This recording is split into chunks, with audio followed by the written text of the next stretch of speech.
इस सारी पुतलियों के पीछे जो दो हाथ हैं वो अलग अलग हैं। एक हाथ अडयाला में है और एक हाथ जो है वो ज़रा आज़ाद है। तो इसका मतलब ये हुआ कि ये लोग जो हैं चाहे इस तरफ के हैं चाहे इस तरफ के हैं, इनके अपने हाथ में कुछ नहीं है माँ सिवाय ये एक दूसरे को कुछ अरसा मज़ीद मसरूफ़ रख सकें। खबर गर्म है कि इनके दरमियान कोई अहम मुज़ाकरात नहीं होने जा रहे हैं, जिससे आने वाले दिनों में हुकूमत के लिए कोई परेशानी या अपोजिशन के लिए कोई रिलीफ जो है वो सामने आ सके। इसकी बड़ी वजह ये है कि हुकूमत को किसी जानिब से किसी चैलेंज का सामना नहीं है। ना इस्टेब्लिशमेंट की तरफ से उनको किसी चैलेंज का सामना है, ना मुआशरत की तरफ से किसी चैलेंज का सामना है, ना इंटरनेशनली किसी चैलेंज का सामना है। तो हुकूमत जो है फिर अपोजिशन के मुज़ाकरात क्यों मानेगी? और हुकूमत को जिन्होंने बनवाया, जिन्होंने चलाया वही इस मुज़ाकराती कमेटी की चारपाई के पीछे हैं। यानी ये कमेटी जो है इतनी लाचार है कि शायद चाय पीने के लिए हाँ करनी है या नहीं करनी, उसके लिए भी इनको अडयाला जाना पड़ेगा। अब आप जाकर कहीं क्या कहेंगे कि कौन सा जुडिशल कमीशन जो है 9 मई के वाक़यात पर बनाया जाए? क्या यास्मीन राशिद गाड़ी पर बैठकर कैंट की तरफ जाने का नहीं कह रही थी? क्या पेशावर में जिन लोगों ने रेडियो पाकिस्तान की इमारत जलाई वो आपके लोग नहीं थे? क्या मियांवाली में जिसने एयर बेस पर हमला किया वो आपके लोग नहीं थे? जुडिशल कमीशन तो उस सूरत में बनता है जब कहीं कोई अबहाम मौजूद है। बिस्मिल्लाहिर्रहमानिर्रहीम बोलते कालम के साथ मैं आमिर रज़हान। मेरे बचपन की यादों में से एक याद पुतली तमाशे की है। आप मेरे से पता नहीं कितने लोगों ने ये पुतली तमाशा देखा होगा कि नहीं देखा होगा, जिसमें एक चारपाई लगाई जाती थी, चादर डाली जाती थी और उसके बाद उसके ऊपर से जो है पुतलियाँ बारी बारी जो है वो आती थी और एक दूसरे से कभी जंग हो रही है, कभी उसमें वो कहते हैं, कभी मुल्ला दो प्यादा आ जाता था जिसको कहती थी मुल्ला हक्कला हक्कला, मुल्ला जी हक्कला। और इसी तरह से मुख्तलिफ पुतलियाँ जो हैं वो आती जाती रहती थी और अपना अपना किरदार अदा करती थी। मुझे आज ये अचानक उस वक्त याद आया जब अपोजिशन और हुकूमत की मुज़ाकराती टीमें जो हैं वो मुज़ाकरात के लिए कमरे में दाखिल हुई। इन कैमरा सेशन था जिसके मुतालिक मेरा ये मानना है कि इसके अंदर एक ही रट होगी अपोजिशन की जानिब से कि बानी को रहा करो, शर्म करो, हया करो, बानी को रहा करो, इस तरह की होगी ना रट जी। और इसमें बहाना ये बनाया जाएगा कि 9 मई के वाक़यात की अदालती तहकीकात कराई जाएँ, 26 नवंबर के वाले लोगों को, गुमशुदा लोगों को जो है सामने लाया जाए। TROs जो हैं वो बनेंगे, TRO बनेंगे, टर्म्स ऑफ कंडीशंस जो हैं वो तय की जाएंगी कि ये किस तरह से मुज़ाकरात आगे चलेंगे। स्पीकर कौमी असम्बली रियाज सादिक की सरबराही में इजलास था। इसकी सीरियसनेस का अंदाज़ा आप इससे लगाएं कि PTI के 3 अहम लोग इसमें नहीं आए। सलमान अकरम राजा नहीं आया, उमर अयूब नहीं आए और हामिद खान साहब, ये तीनों यहाँ पर मौजूद नहीं थे। कैसर साहब जो वो असद कैसर साहब हैं वो ज़रूर मौजूद थे और उनके साथ जो मुज़ाकरात करने वाली टीम थी उन्होंने मुज़ाकरात किए। इन कैमरा क्योंकि सेशन था, बाहर आकर सब ने कहा गुडी गुडी गुडी गुडी।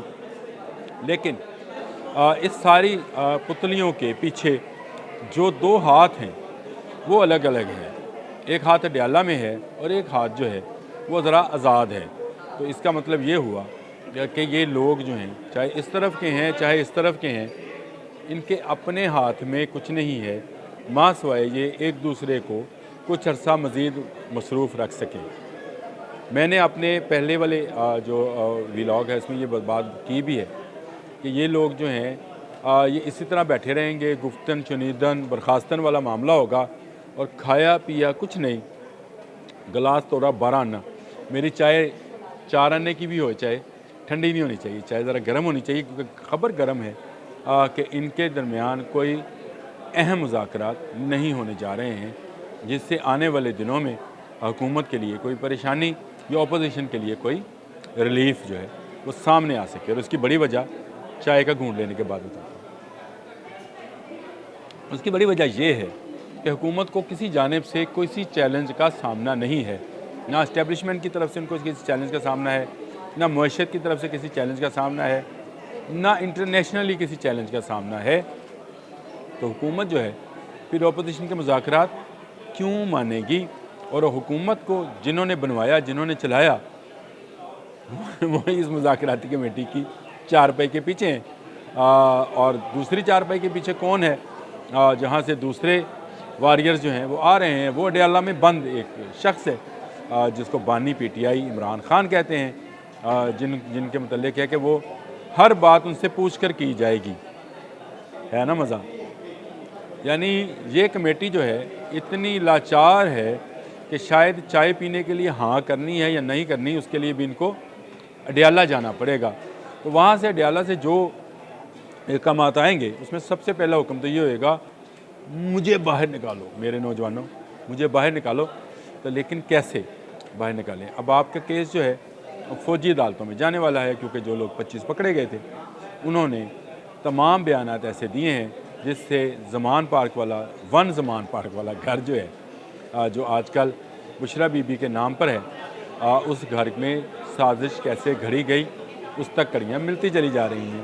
تو آپ کو رہا کیسے کیا جائے گا، اور اس پر حکومت جو ہے کبھی نہیں آئے گی۔ رہا 9 مئی، تو 9 مئی میں عدالتی کمیشن کیا بننا ہے جب آپ کے پاس تمام ملزمان کے ثبوت، ان کے بیانات، ان کی تصویریں، ان کی ویڈیوز سب کچھ موجود ہے، تو اب آپ جا کر کہیں کیا کہیں گے کہ کون سا جوڈیشل کمیشن جو ہے 9 مئی کے واقعات پر بنایا جائے؟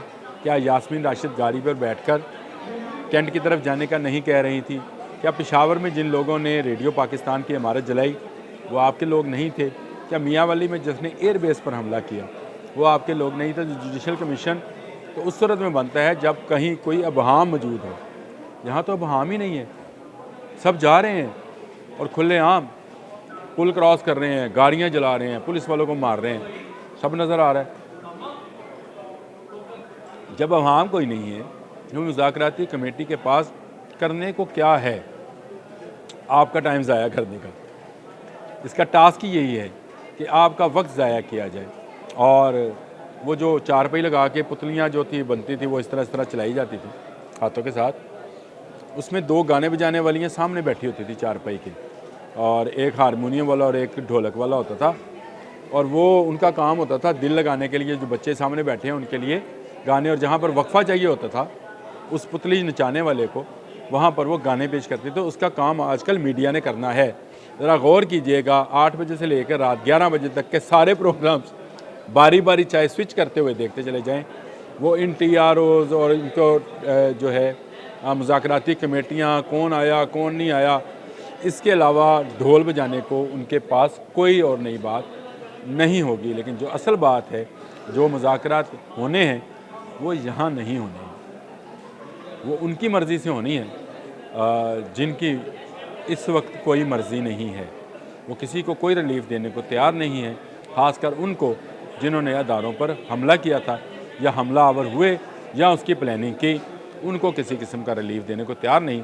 ہاں یہ ہے کہ آپ بھی کٹ پتلی تماشا دیکھتے رہیں، میں بھی دیکھتا رہتا ہوں، نتیجہ نکل آئے عامر رضا یہاں حاضر ہے، گرفتار کر لیجئے گا، اس وقت تک آپ مزہ لیں۔ حقلا ملا جی حقلا، حقلا ملا جی حقلا۔ اللہ حافظ۔